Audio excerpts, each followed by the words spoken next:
Honramos a ti, Padre, te bendecimos a ti.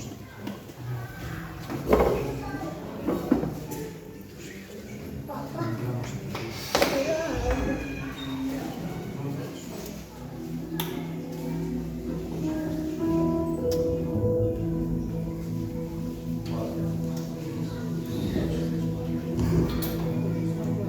Amén, Jesús. Te honramos a ti.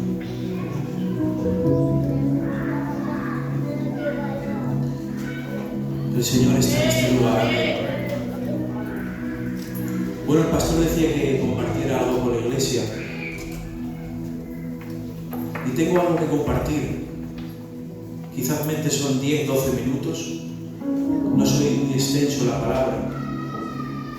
Y compartía algo y algún hermano le decía que el mensaje de hoy que tengo, los pocos minutos que voy a estar, no es el que yo quería para esta tarde, pero el Señor impulsaba mi corazón a traer estos 10 minutos. Y hay que ser obedientes al Señor. Y en esta tarde, todo el que tenga Biblia me acompaña. En Jueces capítulo 12, versículo 5.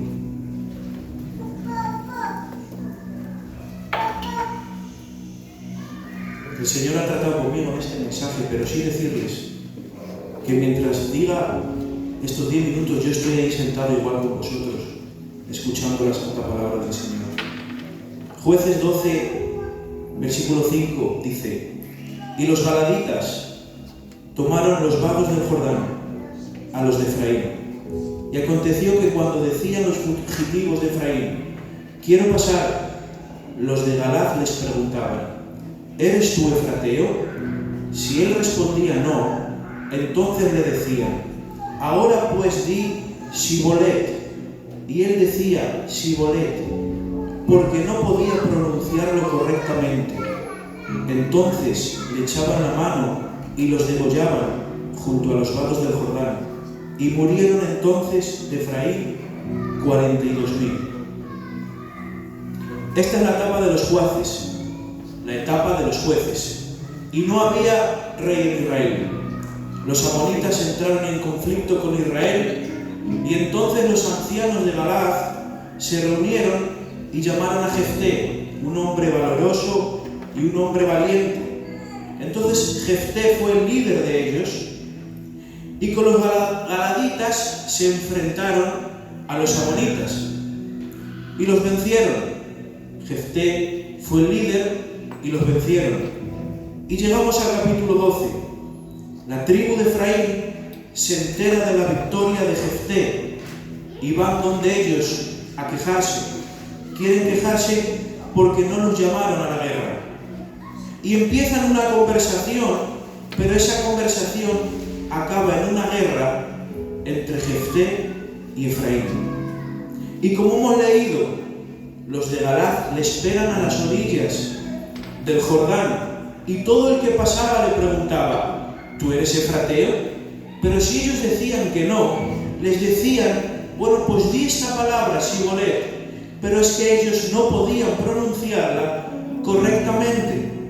Entonces, al no pronunciar correctamente la palabra, los degollaban y murieron 42.000. Y yo le preguntaba: Efraín, tribu de Efraín, al final del río os esperan los galaditas. Estáis viendo que tenéis que pronunciar una palabra. Tenéis que decir una palabra correctamente para que podáis vivir. Pronunciarla correctamente y seréis libres. No tenéis nada que hacer. No es tan difícil. Pronuncia correctamente la palabra y viviréis. Y así no mueren 42.000 de la tribu de Efraín. Pero los de Efraín no podían pronunciar la palabra como los de Galaad. El dialecto de Efraín era diferente. Sus enseñanzas eran otras. Sus costumbres eran otras. Su manera de hablar era diferente. Pero Efraín, inténtalo. Disfrázate. cambia tu conducta, que os estáis jugando la vida, Efraín. Cambia tu conducta, disfrázate.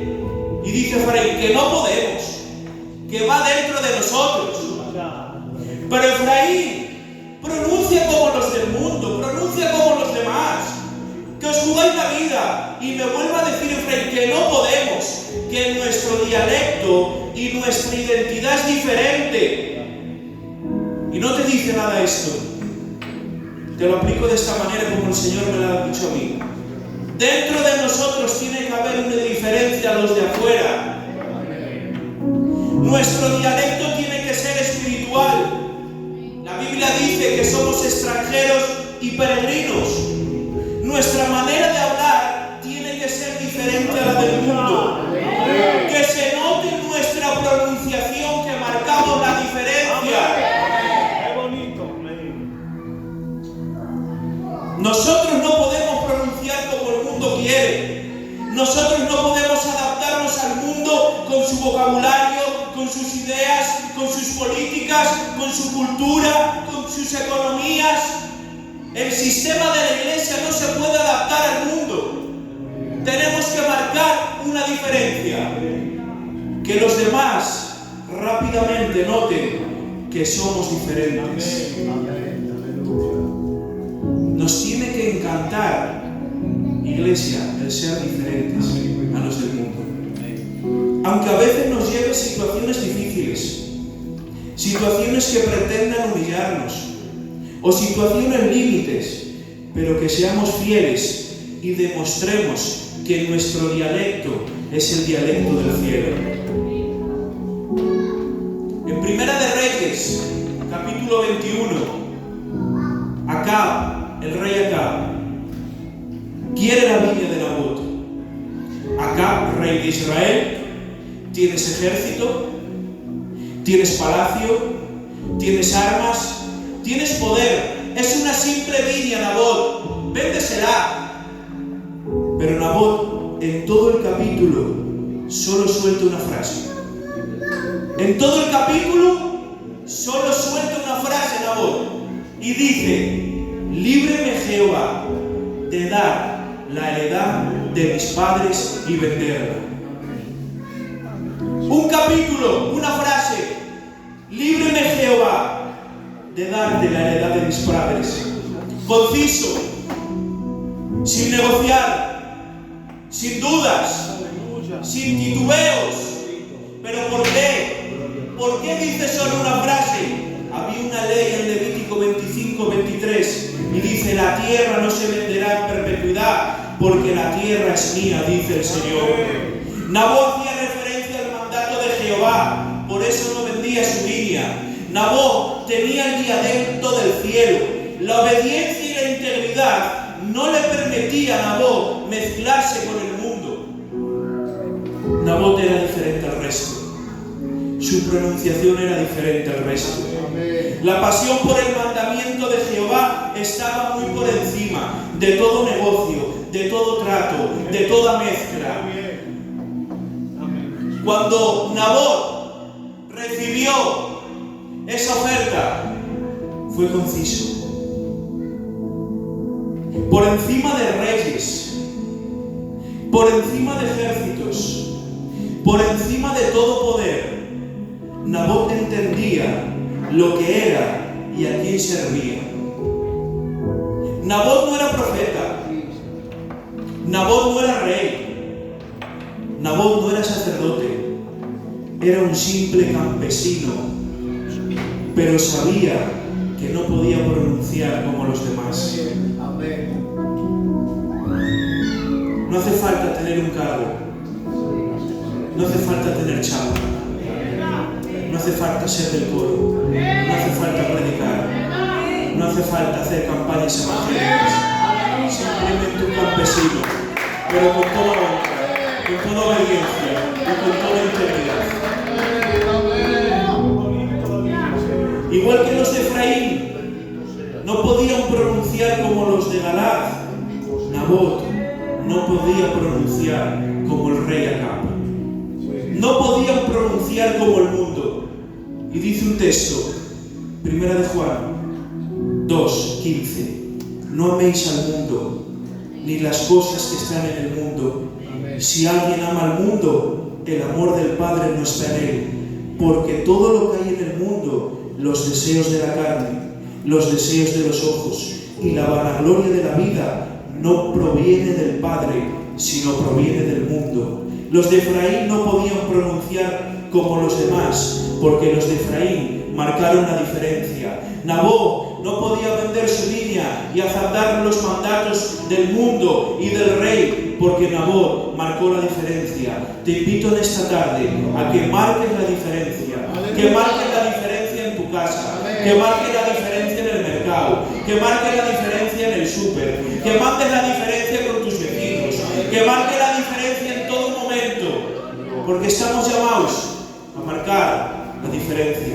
Amén. Dice una fábula: